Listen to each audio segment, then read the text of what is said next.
কোটা বিরোধী বা কোটা সংস্কার আন্দোলনের তোড়জোড়ের মধ্যে বিএনপি চেয়ারপারসন বেগম খালেদা জিয়ার অবস্থাটা অনেকটা একটু নিউজগুলো চাপা পড়েছে। বিএনপি চেয়ারপারসন বেগম খালেদা জিয়াকে 15 জুলাই 2024 তাকে এভার কেয়ার হাসপাতালে সিসিউতে নেওয়া হয়েছে। এই গত কিছুদিন ধরেই প্রায় দু বছর ধরে হাসপাতাল আর বাসায় দৌড়াদৌড়ি করছেন বেগম জিয়া। তবে এখন অবস্থার যথেষ্ট অবনতি হয়েছে এবং এই অবনতি হওয়ার কারণে তাকে এবার যে দুবার নেওয়া হলো, তার কর্মী সমর্থকরা সাংঘাতিক হতাশ হয়ে পড়েছেন। এবং বিএনপি মহাসচিব মির্জা ফখরুল ইসলাম আলমগীর তিনি বারবারই বলেছেন যে তাদের নেত্রী বেগম খালেদা জিয়া জীবন মৃত্যুর সন্ধিক্ষণে। সত্যিকার অর্থে 82 বছর বয়সের কেউ একজন নারী, যিনি একেবারে মানুষের জটিল রোগ যতগুলো হতে পারে এক ক্যান্সার ছাড়া বাকি সবগুলো রোগে তিনি ভুগছেন। ডায়াবেটিক্স, আর্থাইটিস, কিডনি, ফুসফুস, কিডনি, হার্ট, তারপর লিভার সিরোসিস, মানে হাই ব্লাড প্রেশার, এগুলো তো আছেই। তার চোখের সমস্যা ছিল, হাঁটুতে সমস্যা ছিল। এগুলো নিয়ে এই মানুষটি এখনও বেঁচে থাকার ফাইট করছেন। তবে বেগম খালেদা জিয়ার এই জীবনযুদ্ধটা তার যতক্ষণ পর্যন্ত তার নিঃশ্বাস এই পৃথিবীতে আছে, মৃত্যু একেবারে অনিবার্য মানুষের ক্ষেত্রে, তো ততক্ষণ পর্যন্ত বিএনপির প্রেক্ষাপট একরকম, আর তার বাইরে বিএনপির প্রেক্ষাপট অন্যরকম। বিএনপি কি ভাবছে তার ভবিষ্যৎ রাজনীতি নিয়ে, এই প্রশ্ন নিয়ে চারদিকে চলে এসছে। কারণ বেগম খালেদা জিয়ার পরের দায়িত্বে আছেন তার ছেলে বিএনপির ভারপ্রাপ্ত চেয়ারম্যান তারেক রহমান, কিন্তু তিনি অনেক দূরে, তিনি লন্ডনে থাকছেন এবং লন্ডন থেকে বাংলাদেশের সময়ের ডিফারেন্সে তিনি আসলে দলের সঙ্গে কতটা সমন্বয়, কখন কী সিদ্ধান্ত নেওয়া দরকার একটা মানুষকে কতটা, এবং টেলিফোনে বা শুধু অনলাইনে কতটা পলিটিক্সের মতো জটিল জিনিস এত বছরের পর বছর নিয়ন্ত্রণ করা যায়। আবার দেশের ভেতরে যারা করবেন, যে করতে যাবে তাকে আবার তার ওই দলের ভেতর থেকে পেছন থেকে ল্যাং মারছে। তো এই ল্যাং মারা রাজনীতি আমাদের দেশে এত আছে, সব দলই আছে। তো এই ল্যাং মারতে গিয়ে আবার দলের যে ক্ষতি হচ্ছে এদিকে কেউ তাকাতে যাচ্ছেন না। কিন্তু বেগম খালেদা জিয়া যতক্ষণ পর্যন্ত বটগাছটি দাঁড়িয়ে আছে ততক্ষণ পর্যন্ত তিনি রাজনীতির এখন আর রয়ের কাছেও নাই।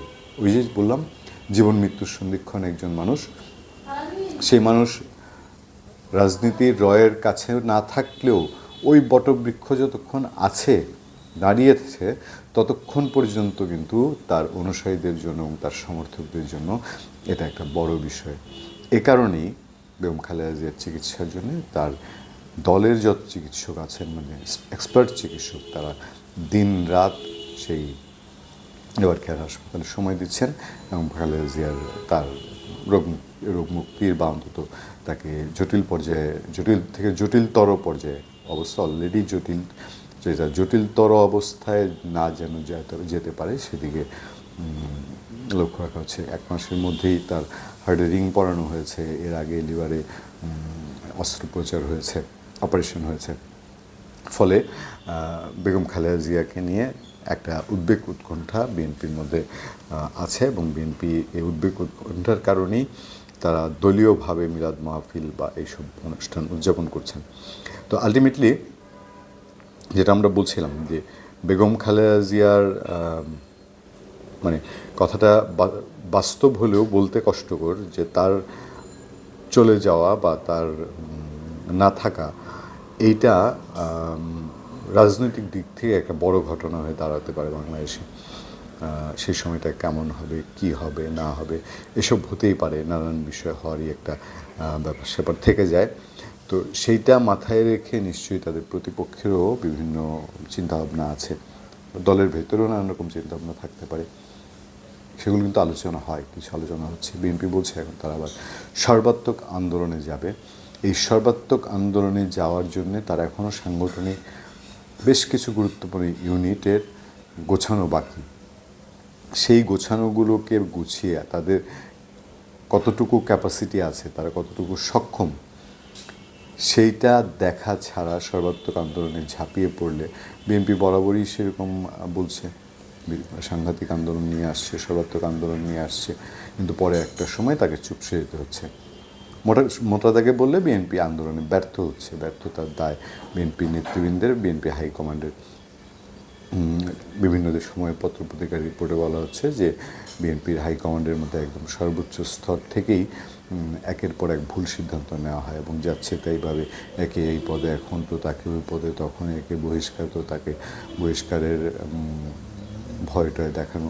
এসব কারণে বিএনপির আন্দোলন কতটা কখন আলোর মুখ দেখে এটা বিএনপির নেতাকর্মীরা এখন বলতে পারে না।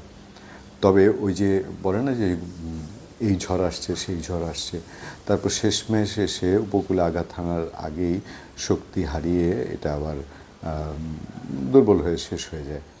তো বিএনপি এরকম বারবার বলে এই হবে সেই হবে, তারপরে শেষমেশ উপকূলে ধাক্কাটা দেওয়ার আগে সে নিজেই যেন নিঃশ্বাস হয়ে যায়। তবে কখনো কখনো সিডরাইলার মতো বড় ঘূর্ণিঝড় তো হচ্ছে দেশে। রাজনীতির শেষ হিসাব কোথায় গিয়ে দাঁড়াবে সেটি দেখার অপেক্ষায় আমরা। ধন্যবাদ সবাইকে, ভালো থাকবেন, সুস্থ থাকবেন। আবার দেখা হবে, আবার কথা হবে সত্য, করুণা এবং সহনশীলতার সাথে আপনাদের সাথে। সবসময় আছি আমি আতিক রহমান, পূর্ণিয়া।